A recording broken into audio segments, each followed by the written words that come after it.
जानिए कैसे 5000 साल पहले ही भगवान श्री कृष्ण ने दुनिया को बताया था क्वांटम थ्योरी का राज, भौतिकी का वो राज जिसे दोबारा हासिल करने के लिए नासा तक में हो रही है भगवान श्री कृष्ण पर रिसर्च।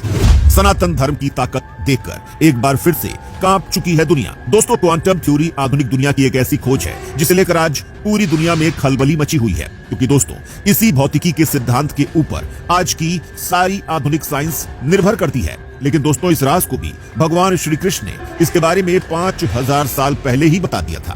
दोस्तों, भगवान श्री कृष्ण ने अर्जुन को गीता का उपदेश देते हुए कहा था कि सब कुछ कृष्ण है, तुम भी कृष्ण हो और मैं भी कृष्ण हूँ। इस दुनिया में मौजूद हर चीज मेरा ही हिस्सा है, मेरा ही रूप है। जब इस दुनिया की शुरुआत होती है तो मैं ही चेतन रूप में भौतिक पदार्थ में जाता हूँ और जीवों का रूप लेता हूँ। और दोस्तों, आप इसको इस तरह से समझ सकते हैं कि भगवान श्री कृष्ण एक तरह से यह कह रहे हैं कि इस जगत में जो भी कुछ तुमको दिखाई देता है और जो दिखाई नहीं भी देता है वो सब कुछ मैं ही हूँ।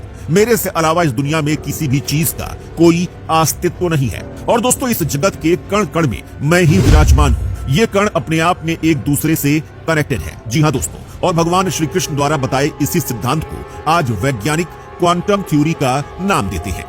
लेकिन दोस्तों, सबसे चौंकाने वाली बात तो ये है कि भगवान श्री कृष्ण ने इसके बारे में 5000 साल पहले ही बता दिया था। उन्होंने सीधे सीधे दुनिया में ये ऐलान कर दिया था कि भौतिक शरीर में मौजूद चेतना, जिसे हम आत्मा कहते हैं, वो असल में एक है और सभी जीवों में मौजूद चेतना यानी आत्मा एक दूसरे से कनेक्टेड है। जैसे दोस्तों किसी बड़ी कंप्यूटर लैब में सारे कंप्यूटर्स एक सुपर कंप्यूटर से जुड़े होते हैं, ऐसे ही भगवान श्री कृष्ण ने बताया था कि सभी चेतन रूपी जीवन उनसे ही जुड़े हुए हैं। और जब ये दुनिया बनती है तो वो मुझ में से निकलकर ही इस भौतिक जगत में आ जाती है। और जब इस दुनिया का मैं विनाश करता हूँ तो सारे के सारे जीव और चेतन आत्मा मेरे अंदर ही समा जाती है।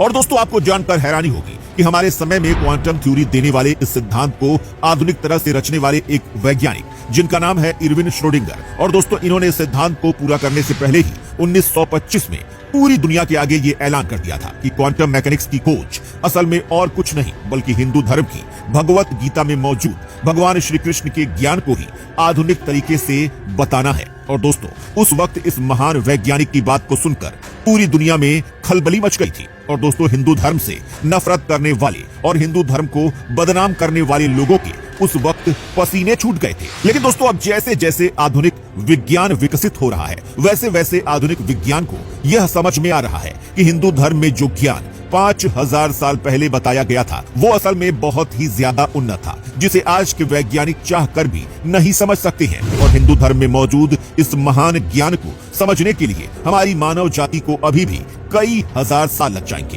क्योंकि दोस्तों, सापेक्षता के सिद्धांत से लेकर क्वांटम थ्योरी तक भगवान श्री कृष्ण ने भगवत गीता में हर चीज का जवाब कई हजार साल पहले ही दे दिया है, जिसे आज के वैज्ञानिक ढूंढने में लगे हुए हैं। दोस्तों, टाइम ट्रेवल से लेकर मल्टीवर्स के सिद्धांत हमारे धार्मिक ग्रंथों में भरे पड़े हैं दोस्तों। और अब धीरे धीरे वैज्ञानिकों को यह बात समझ में आ चुकी है कि अगर इस दुनिया को उन्नति करनी है तो उसके लिए सबसे पहले उन्हें हिंदू धर्म के धार्मिक ग्रंथों को जरूर पढ़ना होगा।